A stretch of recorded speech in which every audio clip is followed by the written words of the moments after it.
Anand here from Anand teaching centre. हम लोग polynomial chapter 10 class का स्टार्ट किए थे। वीडियो नंबर 2 में पढ़ने से पहले, वीडियो नंबर 2 के पहले हम लोग देख पाए थे पिछले वीडियो में कि नेमिंग ऑफ पॉलिनोमियल हम लोग कैसे करते हैं, नंबर ऑफ टर्म्स के हिसाब से, मोनोमियल, बाइनोमियल, ट्राइनोमियल एटसेट्रा। और डिग्री के हिसाब से हम लोग ये देखे थे लीनियर, क्वाड्रेटिक, क्यूबिक, क्वार्टिक, क्विंटिक, ये सारे पॉलिनोमियल्स कैसे होते हैं। तो सबसे पहले हम लोग ये देखेंगे, क्योंकि हमारे सिलेबस का है कि क्वाड्रेटिक पॉलिनोमियल और क्यूबिक पॉलिनोमियल को देखेंगे। तो क्वाड्रेटिक पॉलिनोमियल हम लोग सबसे पहले स्टार्ट करते हैं। तो हम लोग देखेंगे एक क्वाड्रेटिक पॉलिनोमियल। तो क्वाड्रेटिक पॉलिनोमियल का सबसे पहले हम लोग देखने जा रहे हैं स्टैंडर्ड फॉर्म। तो इसका स्टैंडर्ड फॉर्म जो है वो होता है हमारा x square plus b x plus c, और पॉलिनोमियल है, इसको रिप्रेजेंट करने के लिए हम लोग पी एक्स लिखेंगे। तो p is a polynomial in terms of x and this equal to x square plus b x plus c. तो देखिए यहाँ पे क्या है कि अब हम लोग देखेंगे a किसको बोलते हैं। a को बोलेंगे क्या, coefficient of x square. b किसको बोलेंगे, कोएफिशिएंट ऑफ x। और c किसको कहते हैं, ये हमारा होता है कांस्टेंट टर्म।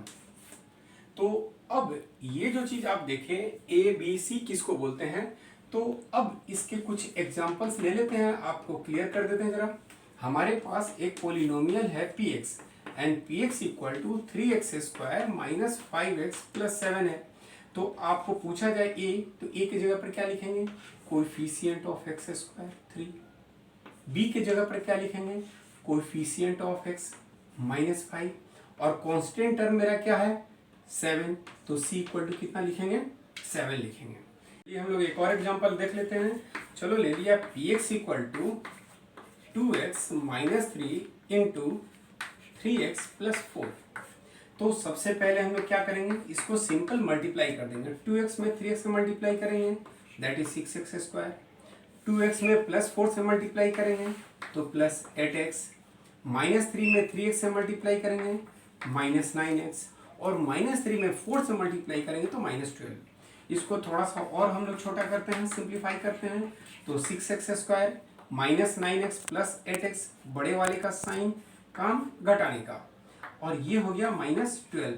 तो अब ये मेरा आ गया स्टैंडर्ड फॉर्म में। तो आप बताएंगे ए क्या होता है, एक्स स्क्वायर के कोएफिशिएंट्स को x कहते हैं, a कहते हैं, दैट इज 6। b किसको बोलते हैं, तो x का कोएफिशिएंट को x में किस चीज से मल्टीप्लाई है, तो यहाँ 1 हिडन है और लिखेंगे माइनस 1। c किसको बोलते हैं, कांस्टेंट टर्म को, ये होता है माइनस 12। तो आपको ये बात समझ में आ गया होगा एक क्वाड्रेटिक पॉलिनोमियल का स्टैंडर्ड फॉर्म क्या होता है, उसमें a क्या होता है, b क्या होता है और c क्या होता है। Zeros of a polynomial. तो जीरोज ऑफ ए पॉलिनोमियल जब हम लोग देखते हैं, यहाँ पे क्या है कि जीरोज का ये जो है ना, ये प्लूरल है। एक्चुअली क्या है कि हम लोग का जो टारगेट है इस क्लास के लिए वो हमारा क्वाड्रेटिक और क्यूबिक के लिए है। फिर भी पहले हम लोग इसका कॉन्सेप्ट समझ लेते हैं, जीरो ऑफ पॉलिनोमियल क्या होता है। तो अगर हमको डिफाइन करने की बारी आती है तो जीरो ऑफ पॉलिनोमियल क्या होता है, तो लिखते हैं द वैल्यू, एस लगा दिया, ए या एक से ज्यादा, तो values of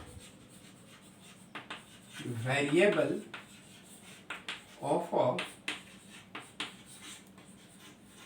polynomial for which the given polynomial is satisfied for 0। ये क्या उल्टा पुल्टा आपको लग रहा होगा कि क्या क्या लिख दिया गया है, इसको प्रैक्टिकली समझते हैं और फिर हम लोग देखते हैं कि ये डेफिनेशन क्या है। तो आपके लिए चलिए एक एग्जांपल लेकर के हम आए हैं। मान लो हमारे पास है x square minus 7x plus 12, ये पॉलिनोमियल है px। दैट मीन्स p जब polynomial in terms of x और गिवन है कि px जो है वो x square minus 7x plus 12 है, तो कहता है इस पोलिनोमियल का जीरो बताओ। तो चलो एक काम करते हैं, x की जगह पे हमने रख दिया 3 और चेक करते हैं अगर x के जगह पर 3 रख दें तो इस पोलिनोमियल का क्या वैल्यू बनता है। तो x का स्क्वायर दैट मीन्स 3 का स्क्वायर, 7 इंटू एक्स की जगह पर 3 प्लस 12। इस चीज को सॉल्व करेंगे तो मेरे पास आएगा 9 minus 21 plus 12, 12 plus 9 that means 21 minus 21 and this equal to 0।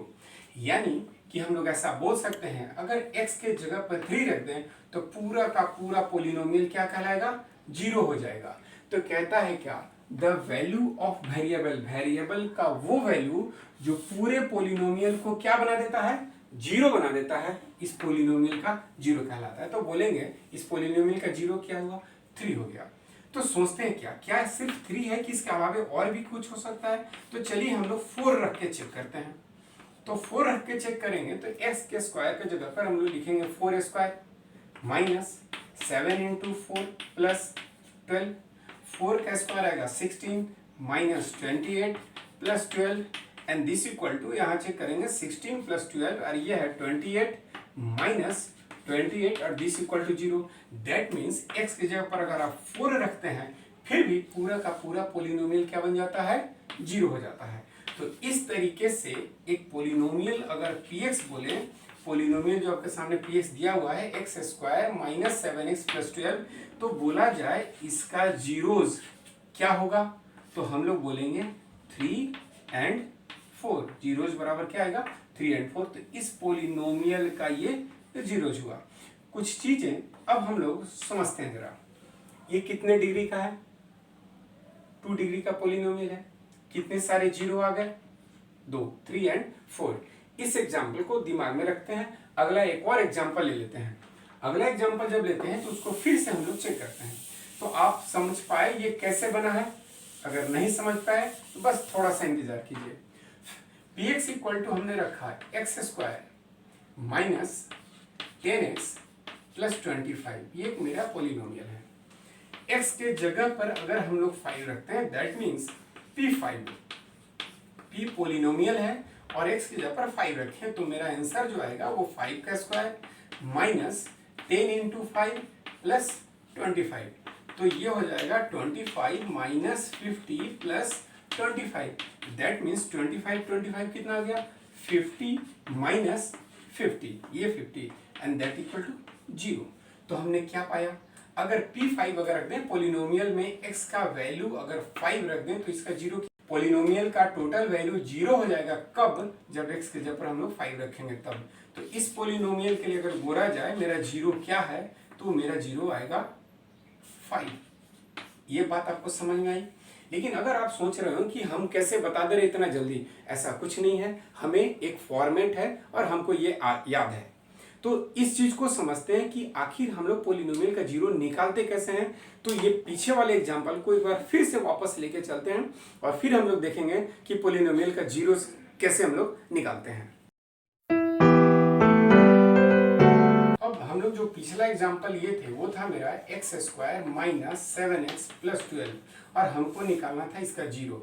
तो हमने ले लिया था px एक पोलिनोमियल है x square minus 7x plus 12, निकालना है 0।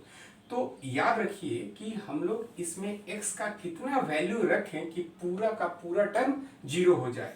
दैट मीन्स हमारे पास जो सोच है वो px टोटल कितना होना चाहिए, 0। That means x square minus 7x plus 12 कितना होना चाहिए, 0। अब हम लोग स्प्लिटिंग मिडिल टर्म से लेके जाएंगे तो x square minus 4x minus 3x plus 12 equal to कितना होना चाहिए, 0। अब यहाँ से x कॉमन ले लेंगे तो x माइनस 4 माइनस 3 यहाँ से कॉमन लेंगे तो x minus 4 this equal to 0। इस तरीके से मेरा फैक्टर जो आएगा x माइनस 4 और x माइनस 3 इक्वल टू 0। दो चीज को मल्टीप्लाई करने पर 0 है, या तो ये 0 है नहीं तो ये 0 है। तो हम लोग लिखेंगे when x minus 4 equal to 0। तो इस तरीके से x बराबर कितना आया मेरा, 4। फिर लिखेंगे when x minus 3 equal to 0, तो मेरा x इक्वल टू कितना आ गया, 3। तो आपको समझ में आया कि एक क्वाड्रेटिक पोलिनोमियल के दो जीरोज होते हैं, ये दोनों बराबर हो भी सकते हैं और नहीं भी। तो फिलहाल आपके सामने जो एग्जांपल है, इस दोनों पोलिनोमियल के जीरोज इक्वल नहीं है, लेकिन अभी क्या बोले, एक क्वाड्रेटिक पोलिनोमियल के दो जीरोज होते हैं, दोनों बराबर हो भी सकते हैं और नहीं भी। तो अगला जो एग्जांपल है उसमें हम लोग देखेंगे कि दोनों जीरोज इक्वल हैं। दूसरा जो एग्जांपल हम लिए थे वो था px this equal to x square minus 10x plus 25। अब देखिए जरा, हमको क्या करना है, x का वो वैल्यू चाहिए जिससे px जीरो हो जाए। तो मेरे सोच में क्या होना चाहिए, polynomial in terms of x zero होना चाहिए। That means x square minus 10x plus 25 कितना होना चाहिए, जीरो होना चाहिए। तो स्प्लिटिंग मिडिल टर्म में जाइए, नहीं तो a square minus 2b plus b square दिख रहा है, तो कोई बात नहीं है, हम लोग -5x प्लस 25 करें दिस इक्वल टू जीरो। ये स्प्लिटिंग मिडिल टर्म से बना है। इस केस में हमारा x अगर कॉमन है तो x माइनस 5, यहाँ से -5 कॉमन लेंगे और ये x minus 5 this equal to zero. इस तरीके से मेरा बनेगा x minus 5 into x minus 5 this equal to zero. अब देखिए, दो चीज को मल्टीप्लाई करने पर जीरो है, या तो ये जीरो है नहीं तो ये जीरो है। तो फिर हम लोग लिखते हैं when x minus 5 equal to zero, तो मेरे पास क्या है, x इक्वल टू 5। फिर दूसरे फैक्टर को उठाते हैं और फिर लिखते हैं हम लोग when x minus 5 equal to zero, x equal to कितना, 5। तो आपका जो आंसर आया वो x equal to 5 and once again 5 है। आपको याद होगा, इसमें नहीं, पिछला वाला एग्जांपल ये थे तो x का वैल्यू मेरा 3 एंड 4 आया था। हम लोग के कॉन्सेप्ट में क्या आया, एक क्वाड्रेटिक पोलिनोमियल्स के दो जीरोज होते हैं, दोनों बराबर हो भी सकते हैं और नहीं भी बराबर हो सकते हैं। तो चलिए, अभी जो इतना दूर से हम लोग जो रिजल्ट निकाले, तो जीरो ऑफ पोलिनोमियल के बारे में हमने क्या सोचा, तो चलिए हम लोग इसको लिखते हैं और अभी कॉपी करेंगे कि क्या हम लोग देखें। तो सबसे पहले आप क्या करेंगे कि जो एग्जाम्पल्स बताया जा रहा है, कोशिश कीजिएगा इसको कॉपी भी करें और पढ़ने का कोशिश करते हैं। तब तक आगे के एग्जाम्पल में हम लोग आते हैं। इसका पहले रिजल्ट लिखते हैं। हम लोग देखें quadratic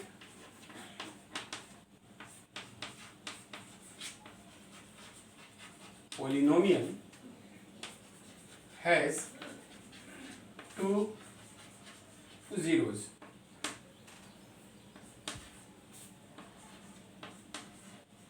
These zeros are also called roots of the polynomial.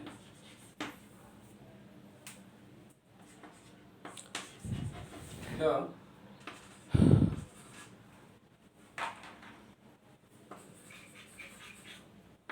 zeros of a polynomial of a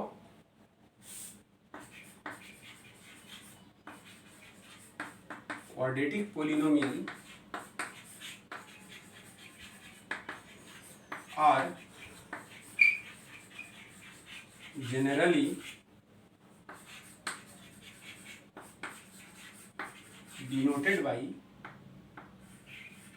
alpha and beta.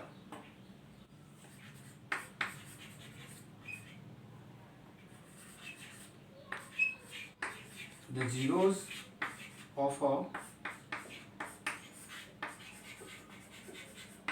polynomial may be equal or not. ये हमारे क्वाड्रेटिक पोलिनोमियल के जीरो के कॉन्सेप्ट है। A quadratic polynomial has two zeros. Zeros are also called roots of the polynomial. The roots or zeros of a quadratic polynomial are generally represented by alpha and beta. They may be equal or not. और example के हिसाब से हम लोग क्या देखें कि x square minus 7x plus 12 है, ये हमारा एक पोलिनोमियल है px, और इसमें x का जो वैल्यू आया था वो 3 एंड 4 था। तो हम लोग लिख सकते हैं alpha equal to 3 and beta equal to 4। अगर मेरी बात नहीं माननी हो तो कोई दिक्कत नहीं है, आप अल्फा इक्वल टू 4 लिख सकते हैं और बीटा इक्वल टू 3 भी लिख सकते हैं। दे मे बी इक्वल और नॉट में ये किस केस को रिप्रेजेंट करता है? They are not equal. एक और एग्जांपल हम लोग लिए थे, पी एक्स पोलिनोमियल है, x square minus 10x plus 25 था, कोई याद होगा। इस केस में x का जो वैल्यू आया था वो 5 और 5 था, तो दो 5 के बदले में हम लोग सिंगल 5 लिख सकते हैं। तो इस केस में हम लोग लिखते हैं alpha equal to beta equal to 5। तो अब आपको एक चीज तो समझ में आ गई होगी कि ये हमारा जो क्वाड्रेटिक पोलिनोमियल है, इसके दो जीरोज हैं और दोनों बराबर हैं या नहीं है, इक्वल हो भी सकते हैं और नहीं भी हो सकते हैं। तो चलिए, इक्वल अगर हैं तो किस फॉर्मेट पे काम करेगा, इक्वल अगर नहीं है तो किस फॉर्मेट पे काम करेगा। चलिए हम लोग इस दोनों फॉर्मेट को देख लेते हैं। चलिए हम लोग देखने जा रहे हैं किस फॉर्मेट के क्वाड्रेटिक पोलिनोमियल का इक्वल जीरोज होगा और किसका इक्वल जीरोज नहीं होगा। तो सबसे पहले अगर हम लोग देख लें कि अगर a प्लस या a माइनस बी का होल स्क्वायर का फॉर्मेट जब आएगा, तो अगर इस कंडीशन में हमारा पी एक्स है, हम लोग ऐसे ले लेते हैं, चलो मान लेते हैं ये पी एक्स है और ये मेरा फॉर्मेट है a प्लस माइनस बी का होल स्क्वायर पे। तो इस फॉर्मेट पर जब आएगा तो मेरा जो रूट्स होगा वो कैसा आएगा, इक्वल आएगा। जैसे ये क्या कहना चाहता है, इसको एग्जांपल हम लोग देख लेते हैं। चलो मान लेते हैं पी एक्स एक पोलिनोमियल है, हम लोग एक एग्जांपल तो पीछे वाला उठाते हैं, x square minus 10x plus 25 है। तो इस केस में मेरा जो x का जो वैल्यू आएगा वो मेरा 5 और 5, यानी कि दोनों रूट्स आपस में इक्वल होंगे। एक और एग्जांपल ले लेते हैं, p x is equal to x square plus 10x plus 25 अगर आएगा तो x का जो वैल्यू आएगा वो मेरा -5 और -5 आएगा। एक और एग्जांपल ले लेते हैं, p x equal to x square plus 6x plus 9 है, तो यहाँ x का जो वैल्यू आएगा वो मेरा -3 और -3 आएगा। P x this equal to x square minus 8x अगर ले लेते हैं प्लस 16, तो x का जो वैल्यू आएगा मेरा 4 और 4 आएगा। तो आपको समझ में आ रहा है, a माइनस बी का whole square, a plus b का whole square, a plus b का whole square, a minus b का होल स्क्वायर। तो अगर a प्लस माइनस बी के होल स्क्वायर के फॉर्मेट पर आएगा तो हम लोग क्या देखें, रूट्स का मतलब क्या है, यहाँ पे जीरोज। अगर इसका वैल्यू यहाँ उठा के डालेंगे तो ये जीरो हो जाएगा। तो यहाँ पे हमने क्या देखा कि अगर इस फॉर्मेट में है तो रूट्स जो होगा यानी कि जो जीरो होगा वो कैसा आ जाएगा, इक्वल होगा। अगर इस फॉर्मेट पर नहीं है तो रूट्स हमारे इक्वल नहीं होंगे। अगर हम लोग देखें, अगर p x is not equal to a plus minus b के होल स्क्वायर के फॉर्मेट पर है, तो अगर इस फॉर्मेट पर आएगा तो हमारे पास जो x का जो वैल्यू आएगा वो कैसा आएगा, अनइक्वल आएगा। तो अभी तो हमारे पास बहुत सारी चीजें, क्वाड्रेटिक इक्वेशन में जाएंगे तो बहुत सारी चीजें हमारे पास मिलेंगी। फिलहाल हम लोग बहुत सीमित दायरे में हम लोग देख पा रहे हैं कि क्वाड्रेटिक पोलिनोमियल का हम लोग हिसाब किताब देख रहे हैं। फिर भी अब हम लोग देख रहे हैं क्वाड्रेटिक पोलिनोमियल का मेरा ग्राफिकल रिप्रेजेंटेशन कैसा होता है, और ग्राफ से, ग्राफिकल रिप्रेजेंटेशन से हम लोग कैसे निकालेंगे कि क्वाड्रेटिक पोलिनोमियल के कितने सारे जीरोज होते हैं।